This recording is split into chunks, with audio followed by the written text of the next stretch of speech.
Hi, everyone. This is Stan Mallow, the Paranormal Yacker. Today's show is part two of a two-part interview I did with Dennis Stone, owner of America's Stonehenge. Was the use of the megalithic yard used at America's Stonehenge? That's what we think. We started looking at that in the 1970s. I built a diorama of the site that's still in the building. We went up and measured some of the walls just for that diorama. We had our surveyor, as I mentioned, that worked on the site for 5 years, but I wanted to get the main site, and we went up and used tape measure and everything to make my diorama a little bit more accurate. Now, if you go back to Mr. Goodwin, he had a gentleman named Roscoe Whitney, who was an MIT engineer, and he worked on the site for a few years. He diagrammed the site. We have photographs of him standing there with a plane table, the pith helmet on, and he's doing cross sections, profile, and plan views of the site. We have all that data today. And he said that whoever built the site either didn't know or give a damn about linear measurements, because I looked at the height, the width, the depth of these structures, and they don't conform to imperial measurements like inches, feet, rods, that kind of thing. So even 85 years ago, that question was being raised. You use a yardstick when you build something. So what did these people use? So in the 70s, we were kind of onto the megalith yard. It's about 32.64 inches, 2.72 feet. And we actually met the gentleman in Scotland back 40 years ago this month. My dad and I traveled over before I met my wife. We went over several times to Europe, and we went to Scotland. We went to Glasgow, Edinburgh, Glasgow, and then went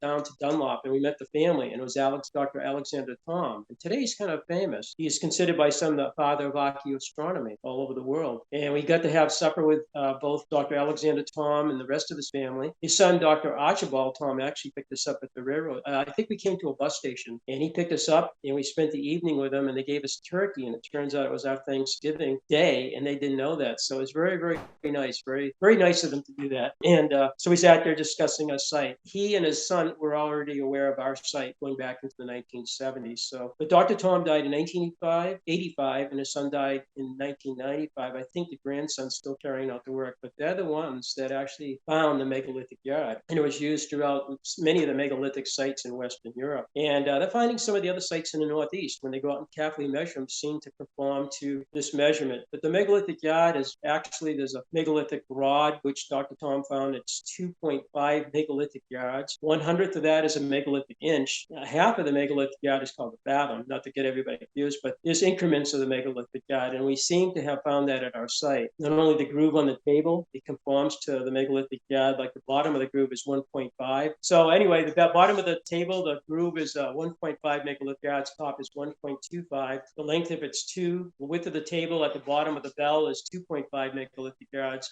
and the top is 2. The length of it goes, the problem is the top of the table goes right into the oracle chamber wall. So we haven't really got into there to clean it out and look at it to see the length of the table. We can approximate that, but it is 1 megalithic yard above the bedrock, the top of the table. And in the chambers, we started measuring the chambers too, and we found that, like the oracle chamber, the length of it conforms nicely to megalithic yard, but if yards, I should say, but if you look at it in inches, it comes out some oddball inches, and the width of it, the height of it, and all of that. I think more work will have to be done. We have been using handheld LiDAR. This handheld LiDAR can see down to 1 centimeter, and they have gone inside the oracle chamber and the chamber in ruins. It has about a 7,000-pound roof slab that's collapsed into it, making it difficult to work in there. But the gentleman with the LiDAR got in there, and he kind of walked around inside of it, collected all the data, and he did the other chambers, and we're finding that floor plan of these chambers, like the chamber in ruins, the Patty chamber, where the Patty house. The Patty family were 5 generations of shoemakers that bought the land, and eventually a wooden house was set over part of it. But where the house sat, that's actually a trapezoid too, not rectangular. So the floor plan of these chambers is turning out to be like the top of the table groove, trapezoid in shape, and we have example after example of that. Not 90-degree corners and rectangular square, but actually trapezoid, which can be an old world, South American, and also some of the sites in England had a trapezoid shaped stone too. It doesn't really tell us who the people were, but it's an interesting thing that the Patty family built everything, as some of the mainstream used to say. Why isn't it 90-degree corners and rectangular or square like we would normally find? These things are really,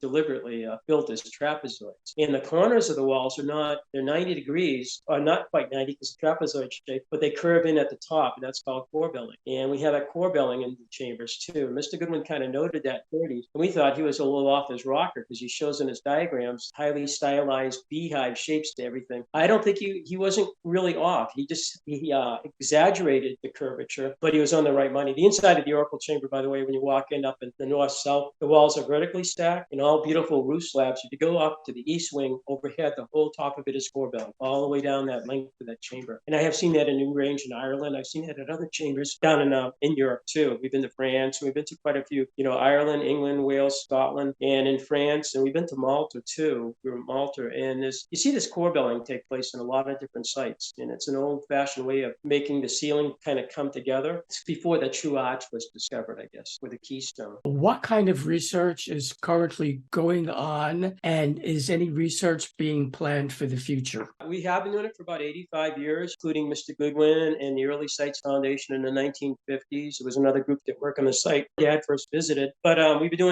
like I say, the LiDAR. And the LiDAR, we did 15 acres. We haven't done 110 acres. That took 600 hours to process that data and included the astronomical lines. We're going to do more with ground penetration radar. The lady that's a friend of the gentleman with the LiDAR actually has been up. She was up for a couple of times in the last 2 years. She called me the day she wants to map all the underground drains. So she's going to bring a radar back and she's going to map the underground drain system. There's about 12 underground drains. They're all man-made. The bedrock was cut out, and there's these channels in the bedrock that are a few inches wide, a couple inches deep, and they run through the bedrock. And what they do is collect water, that snow melt and rain. Collects in these little almost like gutters in the bedrock, and then they go into underground drains. And the longest one we believe is 75 feet long, although it's never been excavated. Some of the other drains have been excavated and have those reports, pictures of the drains back in '67 and going back to Goodwin's time, because things go into drains like they do at home, and they like to look at them, and they do find artifacts occasionally in the drains, but they also like to see the way they're constructed and what their purpose was. And I think they wanted to keep that bedrock dry. When the hill was being built thousands of years ago, it was mostly bare bedrock from what we can tell. And that included our archaeologist that just retired. She did about 100 shovel test pits across the top of the hill, almost one per acre. And she was looking at geological data, archaeological data. And her husband was a doctor of geology at Tufts University for 30 years. And he was getting involved with our site too. And what she found is probably 75% of the hilltop is bare bedrock. So you can see the alignments very clearly without the trees in the way. They probably haven't removed some, the ancient builders. And they also went out and looked for bedrock that could be quarried. And with the dirt today and the trees and the little brush and everything, if I sent you out and said to you, we need a stone about 10 by 5 feet, we need you to go out and find bedrock that you can actually work a fissure or crack in it, and then separate it. That's what happened up there. We still have 34 of these stones out there in situ that these people were actually removing, propping up, and then they were doing a thing called cushion flaking. The edges of them are serrated where they're hammering them, just like an arrowhead, like napping an arrowhead. And in 1982, we found the first one. In 1983, we excavated that first one and found all the little flakes of stone below the front of it where it was being hammered. And they were in the dirt several inches deep. So the dirt had built up over these spallings or flakes. So if I sent you out there back then, you could say, okay, I can see the bedrock. I can see where I can work it because the bedrock is foliated. It does come up in layers. I sent you out there today, you'd have a forest in your way plus all the dirt. You're like, are you crazy? Unless I use ground penetration radar or start excavating this hill, I don't know where to look for it. So I think it was built at a time when the hill was pretty open, and the main site had probably very little soil and vegetation. So every time the snow melted or rained, the drains would keep it dry. And today people are up there in the pouring rain, and sometimes they enjoy that. They come down and say, it's such a nice day up there. Not too many people, it's raining. Well, we saw your drains work today. They work good after all these years. So with a radar, she wants to actually map them, and she's going to use another type of device. I forget the name of it. And she's actually going to feed some things into the drain. I think they're little TV cameras feed in there to see what the inside looks like. But with the radar itself, she can run them over. She can really map the structure. And we have 12, so it'll be interesting. That will be one of the things she wants to do. She was supposed to be up yesterday, but I think something came up. So we're going to be doing that soon, I think, before winter sets in. How does your site, America's Stonehenge, compare to other lithic sites across North America? The structures, there is a similarity in the style of the structures, the architecture too. I'm not an architect. They look very, very size, orientation, and different features in them, including windows windows and astronomically alignments with them. When you look at pictures of our site, you'll see very, very similar type structures, whether it's North Stonington, Connecticut, the Hudson Valley, the Gunjewam site, which is a 250-acre site, as I mentioned, in Connecticut. But Vermont is loaded with them too. And 2 years ago, we were up there looking at some of the sites that I saw back in the 1970s. I finally revisited some of them. And there is a very, very close similarity to these structures. Now, again, size, shape, orientation, if you look at them. There's a group called NERA, New England Antiquities Research Association, and they have a nice gallery in their website. It's NERA.org, and they do show pictures of these sites across the Northeast and beyond now. We're starting to find more things across the nation, so they're putting more and more into that. My dad started that group in 1964. He started that group because there was a group called the Early Sites Foundation from 1954 that was working on our site in 1964, and the group dissolved, so my dad saw a void, and he started that group, and it's still going pretty strong after 60 years. And again, NERA.org, if you go into it, they have a pretty good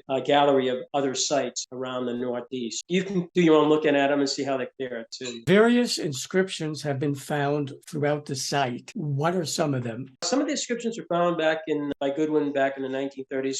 One of them in the Oracle Chamber is called the deer carving. It's still there today. It's never been removed. It looks more like, to me, not a deer, but it looks like an ibex. And if I Google the Iberian ibex from Spain and Portugal, it looks like that animal, the horn, the antler particularly. And there's an arrow carving inside that chamber too, found in 1967 by one of our tour guides. But around that time in 67, 68, 69, some other stones were found near the chamber in ruins, the one where that big roof slab collapsed into it. They were doing a little bit of work on that. They were hoping to take the roof slab out, stabilize the walls, and put the roof back on, but that has never been accomplished. We've been looking at that in the last couple of years, maybe getting back to that project again. So a couple of stones were found in there and actually put on display in our museum in the late 60s to the mid 70s, and strange markings on stones, I think, were the labels. But Dr. Barry Fell from Harvard University visited us in 1975. He took some of the stones back to Arlington, Mass, to his home to study them. More stones were found around that time in 1975 because everybody had their eyes open now. And he also visited other sites across the Northeast where there's inscriptions. And I think the most are up in Vermont at some of the chambers up in Woodstock, Royalton, Putney, Vermont area. That's where most of the inscriptions, I guess, have been located so far. But they go right up to Lake Memphremagog, and one of the stones with markings is at the St. Charles Seminary in Sherbrooke, Canada.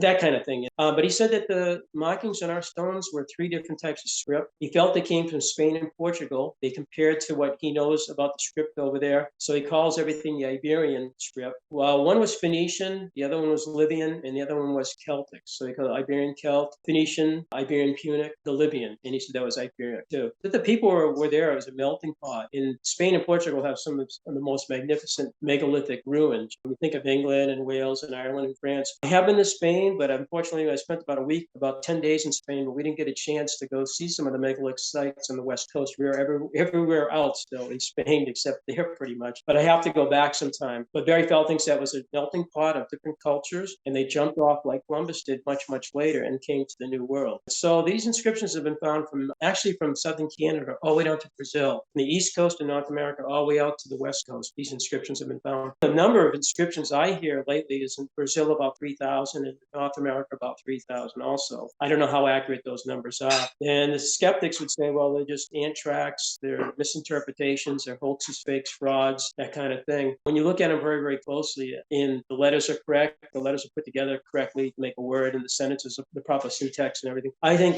some of them could be fake, but I think we have something else going on too, I don't think this shoemaker was up there making these inscriptions back in the 1800s. And some of the scripts weren't identified or translated until after that time period anyway. So how would this farmer shoemaker, he was a shoemaker really, but he had some domesticated animals, know how to put these letters, to make these letters, put them together to form sentences and stuff like that before the script was translated at a later date after he died. We do have inscriptions at our site. I think we need more work on those too, on investigating that, but serious and open-minded investigation, not closed-minded skepticism. Skepticism's okay as long as it's healthy skepticism, I guess. I was talking to the doctor from Connecticut, and he goes, I'm skeptic by nature. I said, that's good, as long as you're open-minded about it. Exactly. Because you can get yourself, there's a lot of hoaxes and fakes and frauds that have been played. And sometimes even looking at features, you think they're man-made and they're actually natural. That people get carried away with that. Shapes in stone, and then they see a face or they see maybe inscriptions when it's really something geologic. So you have to be kind of careful about that too. Your property, Dennis, has been featured in a number of TV shows, one of them being part of an episode on ancient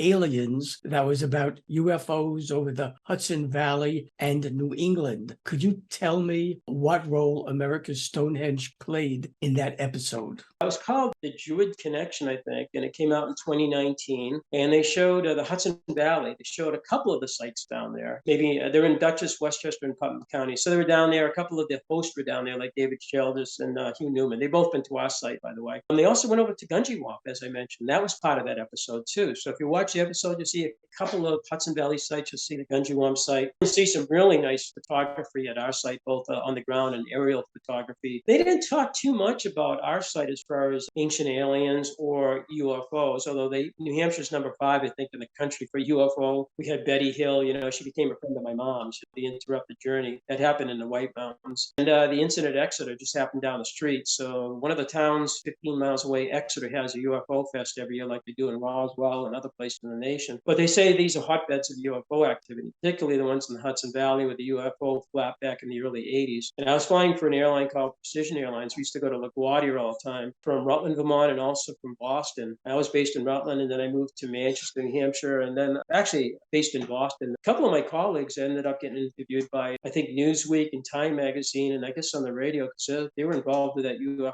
flap back in 83, 84, because they caught a lot of flap from fellow pilots and stuff about seeing little green men and stuff. It is an area that's very, very active, and I think they chose our site. The sites down there, some of the other sites around seem to be a hotbed of UFO activity, and I think other sites around the world, they try to make that connection too, whether it's really there or not. And I have seen, we live on the west side of the site on the summer solstice sunset alignment. We bought 2 acres here back in the mid 80s and built a house on a separate piece of land on a cul-de-sac. And I was looking at a Palladium window, looked towards the Manchester, New Hampshire airport. And that's where I began to fly back in 1974. And I had been based there too. And I was looking at this very, very bright light. And I thought, oh, somebody's going in for a landing, maybe on runway 6 or perhaps runway 35, the north runway, but they got to do a 90-degree turn. But it just seemed to be sitting there extremely bright. And landing lights are very bright. And they're so bright that you don't see the position lights, the strobe lights. Sometimes you don't see the beacon light when they're aimed right at you. And this thing was there for like 3 seconds. And all of a sudden it went instantaneously to the ground. There was no really acceleration. It was just drawn to the ground. And I asked Kathleen Marden from MUFON. She's Betty Hill's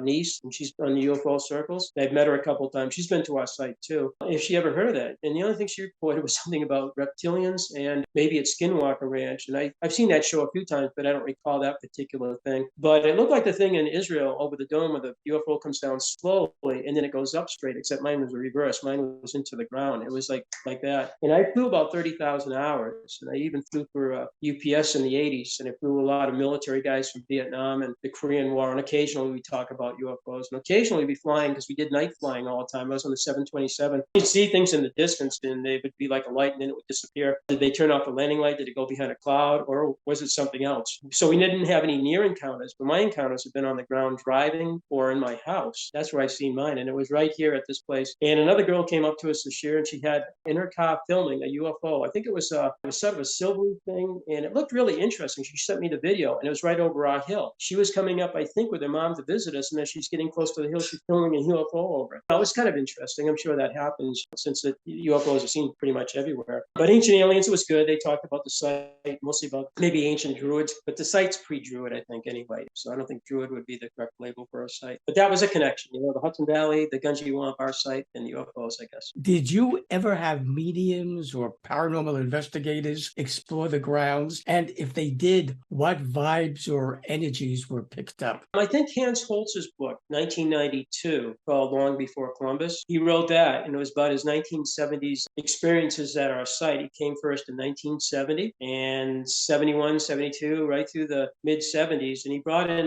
1974 Ethel Myers. She was pretty famous. They took her reading. That's in the book. Another one named Nancy Abel and another one named Ingrid Beckman. And they came up, one came up, I think Ingrid came up in July 12th of 74, November 12th, same day in November of 74 though. Ethel Myers came up. And then Nancy Abel, I think, came up the next year. And he brought some more people. In this book, it has all the readings by those 3 mediums. And you can get the book online. I can't remember all the details of it. It is interesting. Some of it overlaps similar kind of readings and feelings that they got at the site. And Hans also directed the Leonard Nimoy episode that was done on us back in 76, In Search Of. I think we were the second episode of his 144 episodes. And I had forgot that. And when the Holzer Files came up and filmed us 2 years ago, they spent 6 days filming us with David Schrader. We had Shane, I forget his last name. And we also had Cindy Koza. She's actually from Ashland, New Hampshire. She's living in Colorado Colorado. She never even heard of our site. She's a New Hampshireite. So when she came, she goes, I've never heard of this place, but I'm from New Hampshire. That happens a lot. But they have that episode, and it's called The Ancient Evil. It was the second season of the Hudson Files. It's on Travel, Discovery Plus.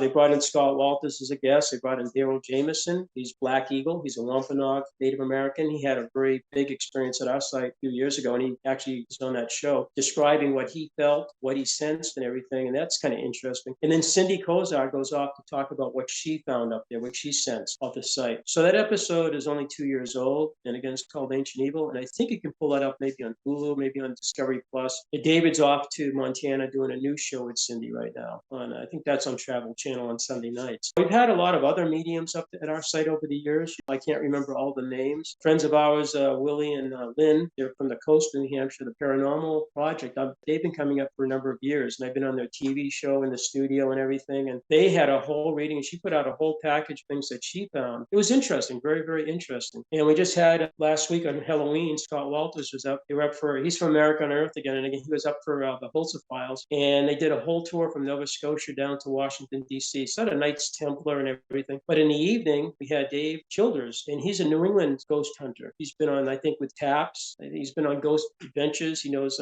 Jeff Belanger and a number of the people from the Ghost Adventures. I think there's Goodwin and Zach. I forget all the different names, but he's friends with them. And they did a whole nighttime thing with Scott, Haley, Ramsey, and the tour group that came with them. We were there till about midnight. And and that's all been reported too, what they saw and what they found and all that stuff. So we did something just a week ago last night, as a matter of fact. So we do have that experience up there, yeah. What are the similarities between America's Stonehenge and Stonehenge in England? Plum is really different. Stonehenge looks so different than our site and other megalithic sites with the bank and ditch and all the big tall standing stones. But functionally, it has the solstices. It has some of the lunar alignments. The moon stands still. Astronomically, it's quite similar. We have the summer solstice, winter solstice, spring and fall equinox. We also have the cross quarter days in between. And we also have the lunar alignments too. And Stonehenge may have been a monument to the moon, going from the matriarchal, a farming, agrarian kind of hunter-gathering kind of time period into the agricultural time period where the sun became predominant and kind of to a patriarchal kind of society. They say the moon and the sun there are both, I guess, worshipped at Stonehenge, both of these, the male and the female, the moon and the sun kind of thing. And our site has all of that. We also have illuminations at our site that I don't think Stonehenge has that, but our summer solstice sunrise alignment, I don't know if you caught that, where that align, if you take it right across the world on Google Earth, it will go right through the center of Stonehenge. And my son found that in 2012, and that became an episode on Scott Walters' America on Earth. I think we were a number 6 episode of the first season. And since then, we found that true south actually goes through Machu Picchu, and the winter solstice sunset, the one we opened in 1965, that alignment goes through the moon pyramid at Teotihuacan in Mexico, which I was with my dad back in the 80s. I climbed the sun pyramid, looked at the moon pyramid, that line goes across there. And the equinox sunset goes through Chaco Canyon's Pueblo Bonito. We were there about 3 years ago at Pueblo Bonito. And it's an amazing site. There's the equinox sunrise on the other side goes to the Canary Island pyramids, which I didn't even know existed, And the line goes right across these truncated pyramids in the Canaries. I'm hoping to get out there and visit that. I've been invited by a friend of mine from California, L.A. Mazzulli, to go there. And he's been all over the world, and that's one place he wants to go, and I want to go. So we might go over there and do a little filming there at some of the pyramids. Because the Phoenicians went into that area. Maybe they were going there before they came over to the New World, if in fact they did come over here. Ours is astronomical. Stonehenge is astronomical. The function's similar. The form is very different. But some of our chambers, like the East-West Chamber, look like galley graves found they're in Northwest Ireland. I haven't been to that part of Ireland. They're in Holland. They call them the Giant's Bed. And in France, I saw them near Karnak. And it looked just like our East-West Chamber. And they're used as burial tombs, 20 to 60 feet in length, always true east and west orientation. And next to that at our site is a bee hut. My dad and I saw one in County Meath called the Wedge Tomb. And there's several. There's quite a few in Ireland. And they always face southwest. When you look at the size, the shape, and the orientation, always face the southwest too. They look like the same chambers. And they're in Spain too. Same kind of structures in Spain. And it could be coincidental, but boy, when you look at things, just like when you put everything together, it looks like maybe there's some sort of connection because the size, the shape, and then the orientation's the same. That's one heck of a coincidence, if you would. Should viewers of Paranormal Yacker want to learn more about America's Stonehenge and receive information on visiting it, how can they do that? If you go to our website, stonehengeusa.com, there's a phone number in there. We have an email address in there. We also have a 12-minute video that we show in our theater to our visitors. You can watch our video video at home. There's also a free app download. Download the app. It will take you on a complete tour of the site without even coming. You can do it in your lazy boy home. It takes you structure by structure. It has picture, text, and sound. And so as you're sitting there, you can do a complete tour. If you use that app at our site, as you're walking, it will do the same thing. It'll take you on a complete tour around our site, which is kind of nice. So StonehengeUSA.com, and you can find all that information in there. And again, we're open every day except for the occasional northeaster we get in the wintertime. But we do snowshoeing in our site. And then, as I mentioned, I think earlier, and people can walk all over the hill. And we have a special snowshoe trail map. And in the winter, it's kind of cool because you can see a lot as long as there's not too much snow. You can see the chambers and stuff on the walls, the serpentine walls. The glacial cliff shelter where some pottery came from that dated to about 2,500 years old. It's Middle Woodland period pottery. So it's probably a summer glacial cliff shelter for Native Americans overlooking the Spigot River. So you can walk below that too. It looks like a little mini Mesa Verde, if you will. Dennis Stone, I thank you for being my guest on Paranormal Yacker and for sharing your extensive knowledge of America's Stonehenge. Thank you. Thank you very much, Stan. I really enjoyed it and hope maybe sometime you come up and visit us. Thank you again. I really appreciate it. Hi, everyone. This is Stan Mallow, the Paranormal Yacker. I hope you enjoyed the interview you just watched. To be sure you're amongst the first to receive new interviews when they're released and to have access to previous ones, subscribe to my free YouTube channel. To do that, all you have to do is press the subscribe button on your screen.